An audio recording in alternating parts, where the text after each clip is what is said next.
Today I've got some tips and tricks for you, largely based on the city and empires in Humankind. The where, the what, and what happens when things go wrong. I've got 9 tips, let's discuss. First and foremost, where to place outposts. Now, I want to share a little gleam of hope for you. Mountains, in particular, provide generally the best industry you can get from tiles, except for some combination of different tile yields. So when you're settling outposts, while you can't build on mountains, they will provide you with a lot more industry. So if you need your outpost to be established quickly, or if you need an industrial territory, do consider settling next to mountain. This goes for you too, Joe. Second up, I want to talk natural wonders. Take a look at these. They're kind of hard to find, but if you can establish an outpost or a territory on them, you'll receive 5 influence, 10 stability, 10 money per turn, and whatever innate effect they give. This one gives 2 industry and some vision range when you're nearby. These things are incredibly strong, largely for their influence and stability, and I really recommend you settle at least an outpost on them when you find them. Third and finally, for the where when it comes to city tips, I want to talk about balancing bad outposts. So take a look here. I've got my scout and I'm establishing an outpost on this island, and there aren't really great yields on it, but I'm going to go for more industry and less food. That will help the outpost establish quicker. But also, I can actually retrospectively add food very easily in the early game thanks to harbours. Once you've unlocked harbours, don't fear about outposts that don't provide a lot of industry, because you can, as you can see here, use influence to build them. They will provide some innate food, maybe even some science if you're lucky, and then as you can see up the top, your outposts will be more balanced with the added benefit of free harbours. Now let's talk about the what for cities. And first and foremost, I want to talk about strategic and luxury resources. The key ones in the early game are things like copper and horses. When it comes to these resources, which we call strategic for a reason, because generally we're using them as part of our warlike strategies, but not always, the infrastructure that go with these is super powerful as well. Generally, around these resources, you want to be building scientific districts if possible.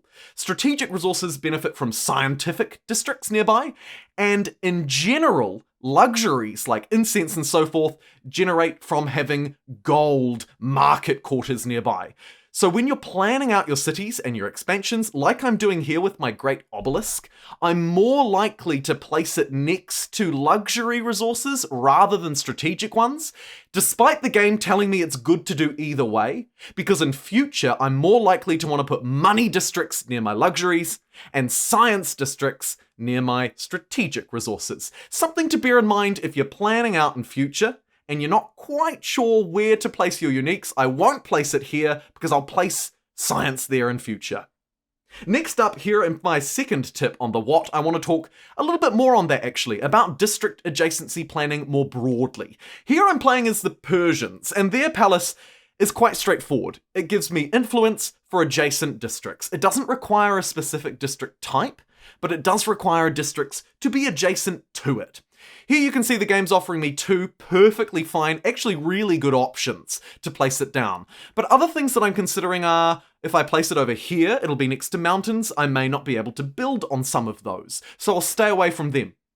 If I put it next to the city, it has a main plaza district next to it, so that's great, but I might want to build more specialized ones moving forward. Maybe districts that provide gold if adjacent districts provide gold to them, right? So in that case, I might want to consider building more out on the hinterland, maybe even across territories like this, where I can get a double adjacency bonus from having 2 of the same district next to each other. That spot is even better because it's right next to one of my other cities. Something to bear in mind when you're planning out your placements. The game may not always give you the best spot. My third tip for the what to do with cities is all-encompassing. It's about early cities though, so it's going to hark back to some of the themes from earlier on. As you know, in the nomadic era, if you reach that 10 out of 10, you can get that special nomadic trait that gives you +1 industry, science, or food for the rest of the game on your population if you reach 10 out of 10 knowledge discoveries. However, there's more here. There's also the population element in terms of how you get your later civics. What does that mean? Let me tell you in plain English. When you reach 8 population, you unlock civics in Humankind. Those 2 crucial early game, the very first civics for most of us, unless you're early warring or something like that. To do it, you need 8 pop, and it counts your hunting parties, so you might want to hang around in the nomadic era for a bit longer to get these. Founding myths and legitimacy, these early civics that provide you with influence or stability and make future expansion much, much cheaper. You might want to hang around and get the 8 pop, or even just build your cities to get 8 population. This is how you get the early civics to fuel future expansion. Now, in the last part of this video, part 3 of 3, I'm going to discuss with you the wrong. What happens when things don't quite go to plan, and how can we get a little bit more creative, whether it's through expansionism like this with the Assyrians, or warfare to pick up some cheaper cities. Firstly, and specifically on expansionism, you can use your expansionist ability not just to ransack enemy outposts, but actually to take them for your own. Like I'm going to do here, providing me with a free outpost, right? When you ransack it, it's destroyed, but when you take it, it's yours for good. However, there are other ways to do it here. Tip number 2, if a city doesn't have any population, you can just hoover it up. Here I've done it against an AI opponent, but more often than not, you can do it against tribes. And when you do so, by the way, you'll unlock this civic, Cultural Blessing. Another way to start generating some early game influence, or as you can see on the left, actually also early game stability, which is crucial to help keeping your empire growing and ensuring that you're above that 90% stability point to get 2 influence per population. It's always great to hoover up some free cities, keep an eye out for 0 pop ones. And finally here in the last part of the video, as we shift towards the end, I'd like to focus a little bit more on sieging cities and how you can get some free units, free experience, and get those crucial military stars. The thing I want to focus on in particular is this unit down the bottom left there, these siege units. So when you attack a city, you can choose to put it under siege and get these units, right? Ballistas. These things are so strong because firstly, they don't take population. So when you siege a city, you build these units and you can use them during the siege. You don't keep them afterwards though, sorry. But crucially, they don't use pop. So you don't need population to build these units, so you can keep growing your cities. When you have a look at the tech tree, you can see that you can get them at siege tactics in the classical era, right the way back at organized warfare in the ancient era too, with those battering rams. These units are incredibly strong for destroying cities also because of their range.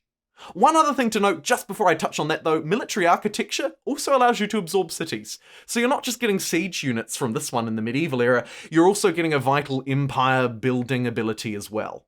Now let's jump back and just finish off this video talking about these siege units and a couple of other bonus tips laced throughout. For those of you who have made it to the end, I appreciate you so much.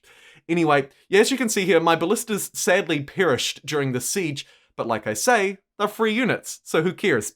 Here's a little bonus tip at the end for those of you who have stuck around.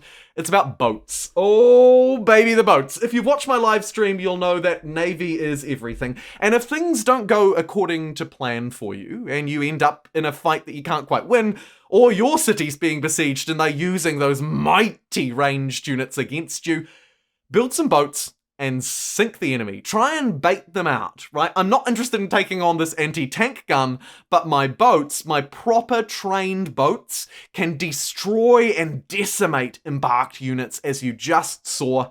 It's a great little way to bait your enemy out into the seas and then sink them. Do take care though, because if they have some bombarding units, as you can see, my outdated boats will suffer. Thank you very much for watching today's Humankind video. Do stick around and subscribe for more, and I'll see you next time.